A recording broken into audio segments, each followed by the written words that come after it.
और बेटियों के लिए सबसे कठिन समय वही होता है अपने घर को छोड़ने का, है ना।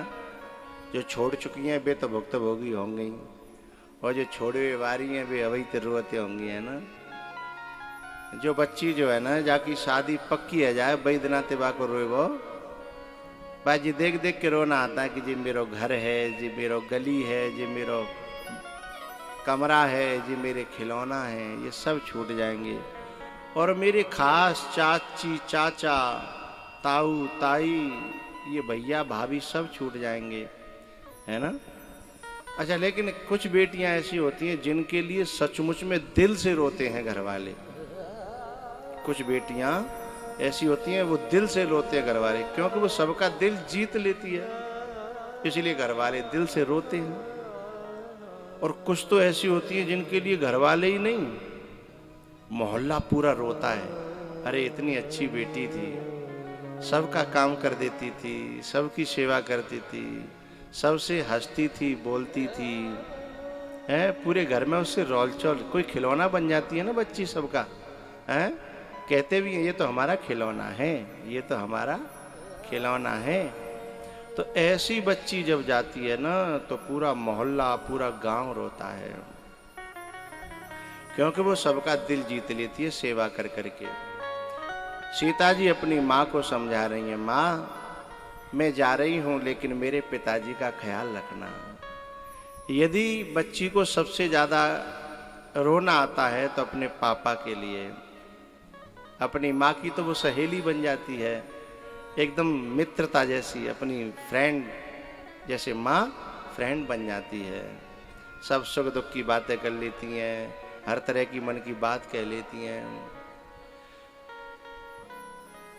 भैया घर में चाहे 4 लड़का हों लेकिन घर सेट नहीं रहेगा यदि घर में बच्ची नहीं है। तो लड़का तो आएंगे कमरा फैलाए फूलू के और बिखराए बिखरू के सब, और ऐसे फेंक जाएंगे जैसे वहां में कोई है कुत्ता डोल के गया हो। लेकिन यदि बेटी है ना तो वो बड़े हिसाब से सबको सेट करेगी, और कोई आएगा खड़बड़ करेगा तुरंत टोकेगी, ए ला मैं निकाल दूँ, तू वाले फैला दो सब, है ना, ला मैं निकालती हूँ। फिर वहाँ से निकाल के कपड़ा या किताब या जो भी है बड़े हिसाब से देगी, सो कमरा पूरा सेट को सेट बने रहे। एक बात बताऊं, ये लड़के मकान को भी अपसेट करते हैं और दुकान को भी अपसेट करते हैं और दिमाग को भी अपसेट करते हैं। बच्ची आई हैं जो मकान को भी सेट करती हैं और दिमाग को भी सेट करती हैं, है? यदि पापा दुखी हो ना तो बच्ची आकर के गले लिपट जाएगी, पापा आज तुम कुछ नाराज से लग रहे हैं। ना बेटा, तो बोले तुम दुखी हो, फिर कोई बात है बताओ, है? धीमे धीमे लिपटी रहेगी और उन पर उस बात को उगलवा लेगी, और जब उगल जाती है तो आदमी को शांति मिल जाती है। फिर वो कहता है जा रोटी लिया, है? फिर वो रोटी लाएगी, और जब पापा को खिला देती है ना तब फिर वो रोटी खाती है। लेकिन जब वो ससुराल जाती है ना तब उसे ये सारी बातें बहुत याद आती हैं, अपने पापा की, मम्मी की, भैयन की। और पता है बेटी जब प्यार करती है ना तो दिल से प्यार करती है सबसे, भैया से भी। जबकि भैया खूब लड़ता है, बदमाशी करता है, कभी कनपटी में दे देगा, को बार खींच लेगा, भैया कुत्ता बिल्ली की तरह लड़ता है। लेकिन फिर भी जब बेटी विदा होती है ना, जब बेटी विदा होती है ना तो और तो रोमे सो रोमे, वह भाई भी रोता है। कौन सा? जो दिनों रात लड़ता था। जब वो कंधे पे डाल करके अपनी डोली में बिठाता है ना, जब डोली में बिठाता है तो पता है क्या होता है, वो उसके कपड़े पकड़ लेती है और कपड़े पकड़ करके उसे खींचती है कि मुझे मत बिठा, मुझे मत बिठा। लेकिन लोग उसके हाथ छुड़ा करके जैसे तैसे उसे उस पर पटक देते हैं, तब वो भी रो पड़ता है जो लड़ता था, खास भैया। फिर लोग कहते हैं तू क्यों रोयो रे? बोले तो क्या दिक्कत है, तू तो रोज लड़ता, तो तू तो कहता जन कब कटेगी यहाँ तक कब मरेगी, आज तू क्यों रोयो? तब फिर वो कहता है कि लड़ता तो मैं था, ये पहले से मुझसे कभी नहीं लड़ी। और पता है हम कितना लड़ लेते, लेकिन शाम को जब ये रोटी बनाती थी तो सबसे पहले मोगू लेके आती कि ले खा ले। फिर मेरे खाए खिलाए बिना खाती नहीं थी। हैं? भले ही हम में लड़ाई चल रही होती, लेकिन मेरे कपड़े धो देती थी, मेरी प्रेस कर देती थी, मेरा होमवर्क कर देती थी। हैं? ऐसा करके वो सारे लोगों के दिल को जीत लेती है बहन। भैया, मैंने आज तक किसी ऐसे लड़के को नहीं देखा जो ये कहता हो बाबा मेरे पिताजी बीमार रहते हैं, मेरी माताजी बीमार रहती हैं ना। भाई माँ बाप तो जो लेनो देनो ना, लेकिन बेटी शादी है कि चली गई है, ससुराल में है। मुझे ऐसी न जाने कितनी बेटियां मिली हैं, रह ससुराल में रही हैं, लेकिन चिंता भी न मायके की है। मुझे कहीं बाबा हमारा बाप बीमार है तो बूढ़ो है, कोई उपाय है? अब बताओ कितनी चिंता है। और लड़का ब्याह करके चले गए, रह रहे हैं दिल्ली में, कानपुर में, कलकत्ता में, लेकिन बिना अपने बाप की कोई चिंता। और वो दिनों रात अपने बाप की याद कर करके रोती है, अपनी माँ की बीमारी को सोच सोच करके रोती है। जबकि माँ स्वयं समझाती है कि तू अपने घर को ख्याल रख, हमारा तो जो कुछ होगा सो हो तो रहेगा, तू हमारी चिंता मत करे। पर दिल है कि मानता नहीं, दिल है कि मानता नहीं। भैया, सीता जी कह रही हैं माँ मेरे पिताजी का ख्याल रखना। मेरे पिताजी ने मुझे बहुत प्यार से पाले है, मैं पिताजी की बहुत लाडली हूँ, मेरे बिना पिताजी अधूरे रह जाएंगे, इसलिए इसका ख्याल रखना। भैया, बाप जो है ना कितनों गरीब होए, लेकिन अपनी बेटी के लिए दिनों रात काम करके पैसा जोड़ता है कि मेरी बेटी सुखम चली जाए, मेरी बेटी सुखम चली जाए। बाप दिनों रात काम करता है। और जैसे जैसे शादी नजदीक आती है वैसे वैसे ताकत आती जाती। वहां नंगे पांव डोलेगो, बोले ब्याह को 1 महीना रहेगा, नंगे पांव डोलेगो, न धूप देखेगो, न सर्दी देखेगो, न गर्मी देखेगो, है ना। इतनी ताकत आ जाएगी। जब तक बेटी बैठी है तब तक ताकत है, जैसे ही वो विदा हो जाती है ना, सोई गिर पड़ता है खाट पे, कोने में जाकर के एकांत में। फिर लोग कहते हैं वो टेंट वाला आयो, बोले भैया 4 दिन पीछे बात करूंगा। अब मेरी हिम्मत बात करवी की है ना, क्योंकि जब तक बेटी घर में बैठी थी बात ये चिंता ही कि कैसे हूं सकुशल विदा आ जाए, चाहे वो मन न पड़े, छाले पर रहे हैं, कैद ना ते रोटी ना खाई, होश हुई ना, जन कवते नहायो ना, होश हुई ना। लेकिन मैं एक दुख की बात बताऊं आपको, बाप न जाने क्या क्या करता है, उसके बावजूद भी कुछ नालायक बेटियां अपने माँ बाप का मुंह काला करती हैं। कुछ बेटियां जो भारतीय संस्कृति जिसको भूल गई हैं। अरे अपने माँ बाप की आज्ञा के बिना जो बेटी अपने जीवन को आगे बढ़ाती है, अपने माता पिता से अगेन होकर के, उस लड़की को बहुत बुरा नरक झेलना पड़ता है। जो माँ बाप की आत्मा दुखावेगी सुखी रह लेगी है, जो अपने बाप के समान भैया की आत्मा दुखावेगी सुखी रह लेगी ना, कभी सुखी नहीं रह सकती। तो भैया सीता जी ने अपनी माँ से समझा करके कहा, मैया मैं गुड़िया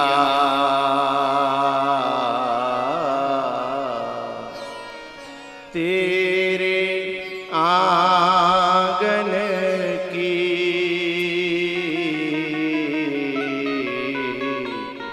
मैं गुड़िया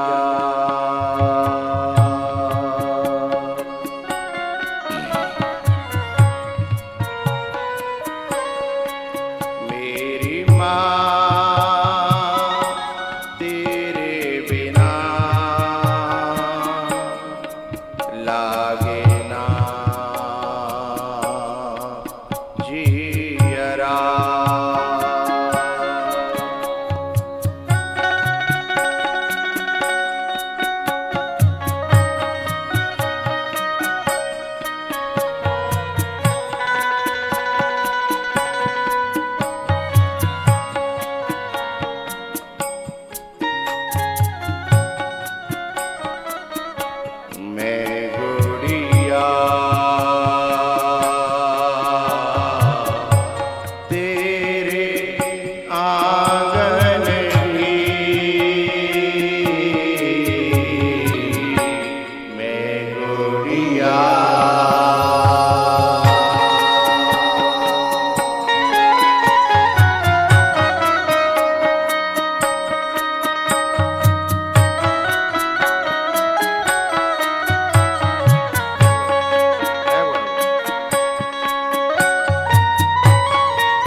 तेरी मैया मुझे ऐसा आशीर्वाद दे कि मुझे तेरी ज़्यादा याद ना आवे, क्योंकि यहाँ की बहुत याद आएगी ना तो फिर मैं वहाँ कैसे रह पाऊंगी, कैसे काम कर पाऊंगी, कैसे सबको खुश कर पाऊंगी। अरे माँ मेरी माँ तू क्यों रोती है, बिटिया पराया धन होती है।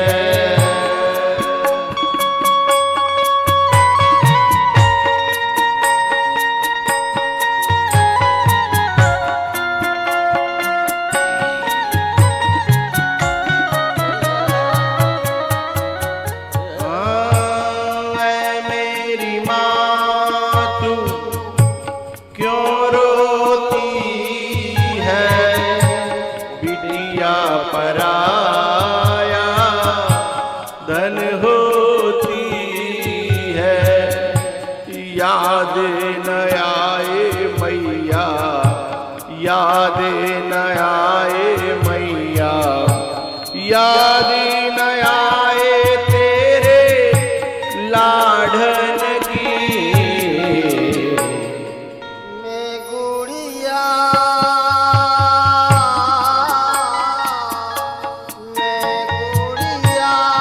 तेरे आंगन की, मैं गुड़िया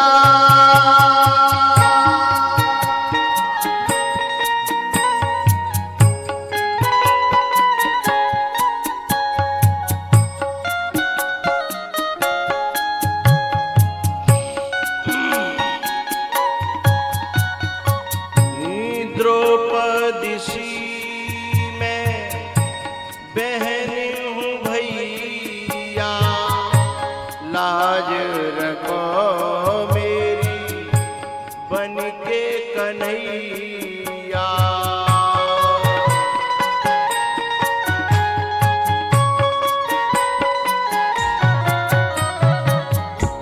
द्रौपदी सी मैं बहन हूँ भैया, लाज रखो मेरी बन के कन्हैया।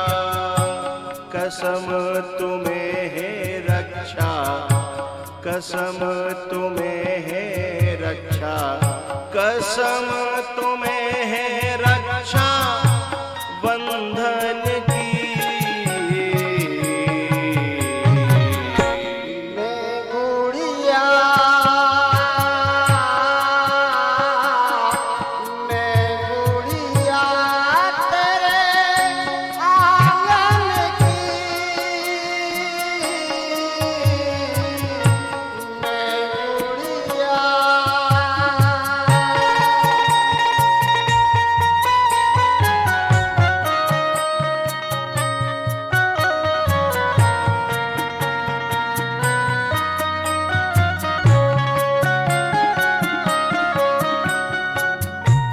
अपने पिता की परम पहेली, बचपन में सखी यन संग खेली।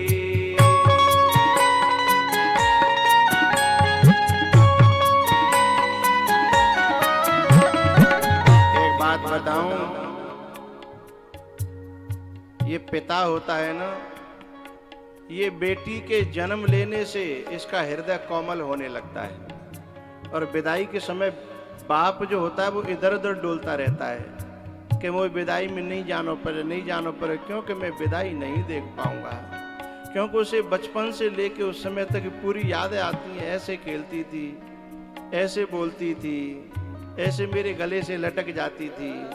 वो सारी बातें उसके हृदय पटल पर किलोल करती रहती हैं।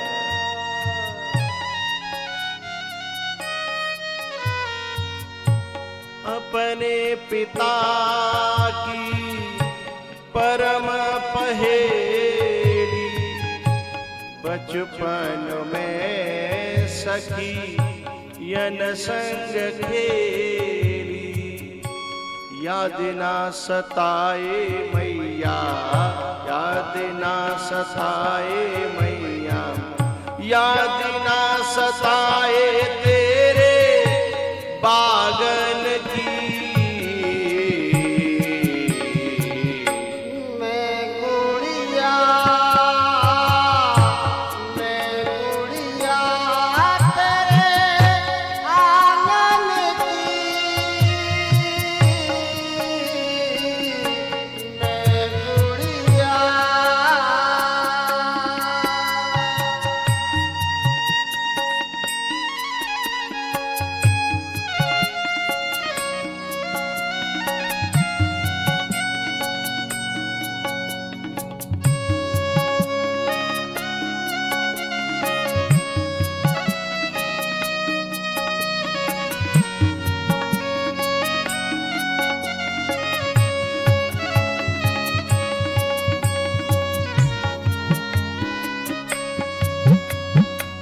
बात बताऊं, बाप फटी पनैया पहन लेता है, लेकिन बेटी के ब्याह के लिए पैसा जोड़ता है।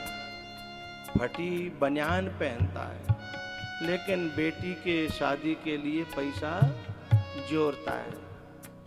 बाप जो है फटी धोती पहन लेता है, लेकिन शादी के लिए पैसा जोड़ता है।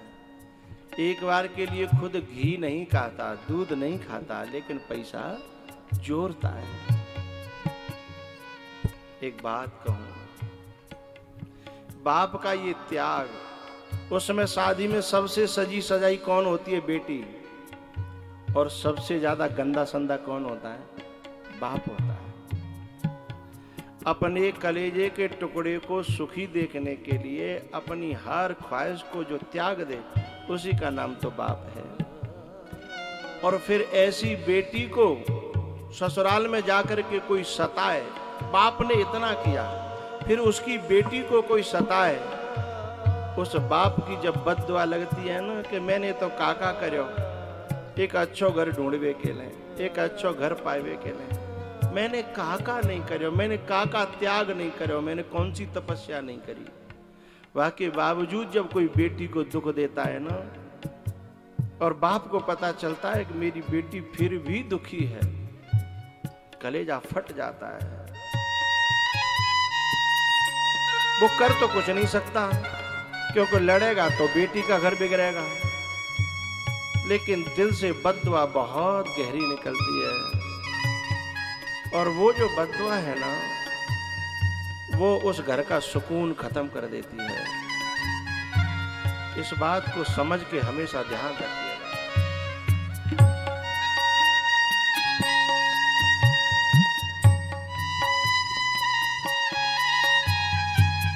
चले हैं कहार मेरी डोली उठा के, कर दो विदा मैया सगुन गीत गा के।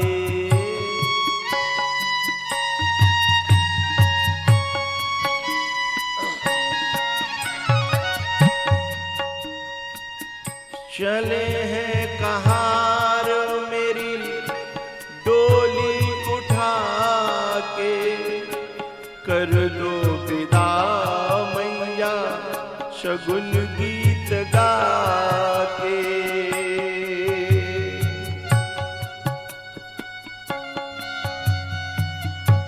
याद न आए मैया, याद न आए मैया, याद न आए तेरे आंगन की। मैं गुड़िया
सीता जी अपनी सखियों से मिली एक एक से और क्षमा मांगने लगी कि बहन मुँह पे तुमसे कोई गलती भई हो, क्योंकि इतने दिना तो गंभीर हो तुम्हारा संगो, शादी आवे के बाद भरोसा ना मिलेंगी कि नहीं मिलेंगी, क्योंकि कोई कबहू आवेगी, कोई कबहू आवेगी, कोई कबहू आवेगी, कोई कबहू आवेगी। ये एक ही गांव की छोरी जब बिछुड़ जाती है ना, पहले जमाने में तो ऐसा होता है सब सामनम बुलावत है, तो सामने में सब इकट्ठी आ जाती है, सब मिल जाती है, झूला झूल जाती है। लेकिन अब तो भी रीति रिवाज भी लगभग खत्म हो गए, अब कोई किसको बुलाता नहीं है। अब तो बेचारी बेटियां भी भाभी का मुंह ताकती रहती हैं कि भाभी कहेगी तो भैया बुला लेगा, क्योंकि माँ बाप की भी ज्यादा घर में चलती, माँ बाप की आत्मा तो कचोटती रहती है, लेकिन माँ बेर बेर कहे तो भाभी भैया भाभी जो है फिर आंख निकारण लगा देगा कि रोज 4 दिन चौथे दिन तुम अपनी बच्चियों को बुला लेती हो हैं। भैया एक एक से मिली है सीता जी, फिर अपनी माँ से लिपट करके रोई। माँ ने कहा बेटा मेरी एक प्रार्थना है, तू जहाँ जा रही है ना बस वहाँ से मेरी शिकायत ना आवे, क्योंकि तू जो अच्छो करेगी तो मेरे ऊपर आवेगी और बुरा करेगी तो भी मेरे ऊपर आवेगी, कि जाकी माँ ने जे सिखाया होगा। तब सीता जी ने कहा बेटा, सीता जी ने कहा माँ मेरी लाश आ सकती है पर कभी लौट कर के शिकायत नहीं आएगी, मैं वादा करती हूँ। और बेटी वही है जो अपने माँ बाप का सिर ऊंचा कर दे समाज में।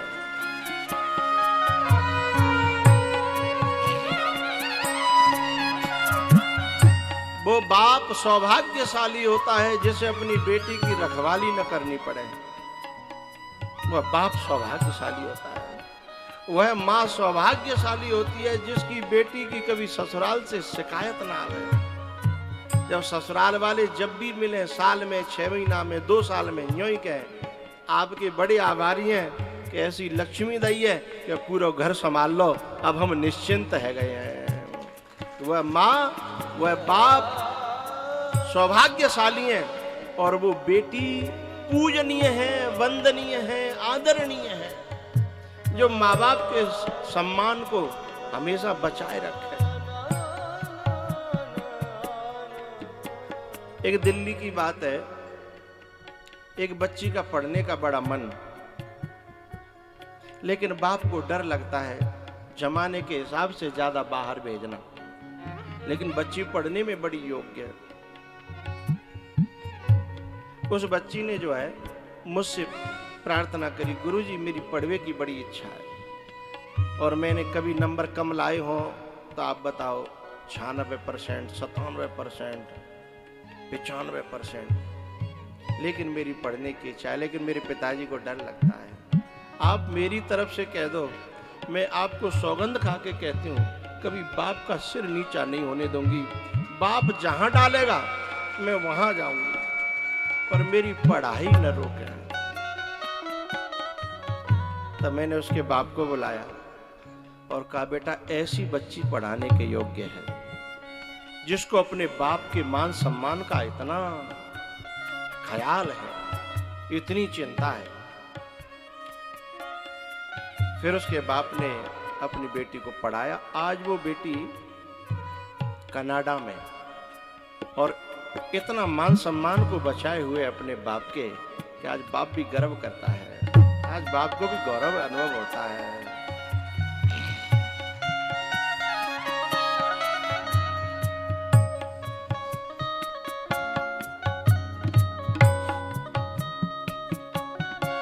बेटी वो है जो हमेशा अपने बाप की इज्जत का ख्याल रखे, अपनी माँ की इज्जत का ख्याल रखे, अपने खानदान की इज्जत का ख्याल रखे। बेटी वो है, वह बेटी कहलाने के योग्य है, नहीं तो नतर बांझ भले बाद बियानी, राम विमुख सुतते बड़ी हानि। फिर ऐसे तो जो सूकर कूकर गधा घोड़ा घूम रहे हैं ना। सीता जी अपनी माँ से मिली, माँ ने कहा बेटा सासु ससुर गुरु सेवा करे हो, पति रुख लखे आयसु अनुसरे हु।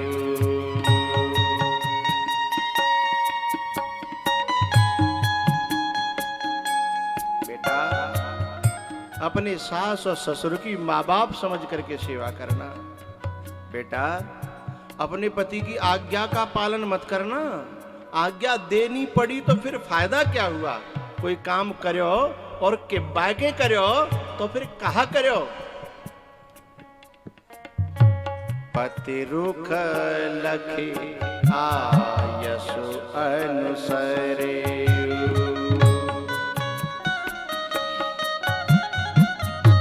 पिताजी जनक जी महाराज अकेले में रो रहे थे।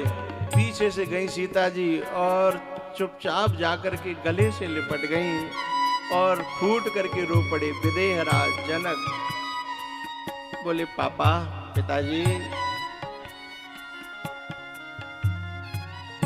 मुझे क्षमा करिएगा, मेरी सेवा का सौभाग्य इतना ही था, अब मुझे क्षमा करिएगा। रो पड़े जनक जी महाराज।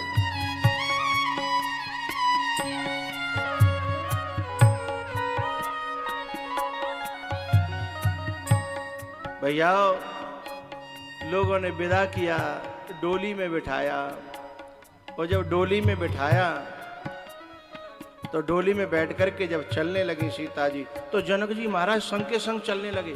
लोग बोले, अरे तुम कर क्या रहे हो? तुम राजा हो, तुम बेटी के बाप हो, तुम ही ऐसे करोगे तो औरों का क्या होगा? लेकिन जनक जी महाराज कह रहे थे, बेटी तू ऐसे छोड़ के चली जाएगी मैं सोचता नहीं था। है ऐसा लगता है तेरा प्यार तो एक सपना था, एक ख्वाब था, एक झूठ था, मिथ्या था। झूठो तेरो प्यार हो बेटिया, झूठो तेरो प्यार।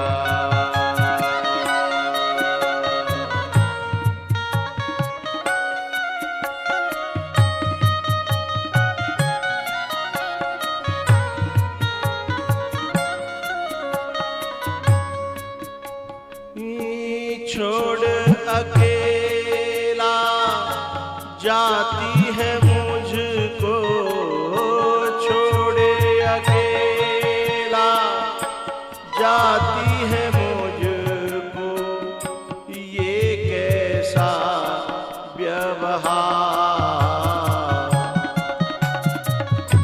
झूठो तेरा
माँ तेरे बिना लागे ना जियरा।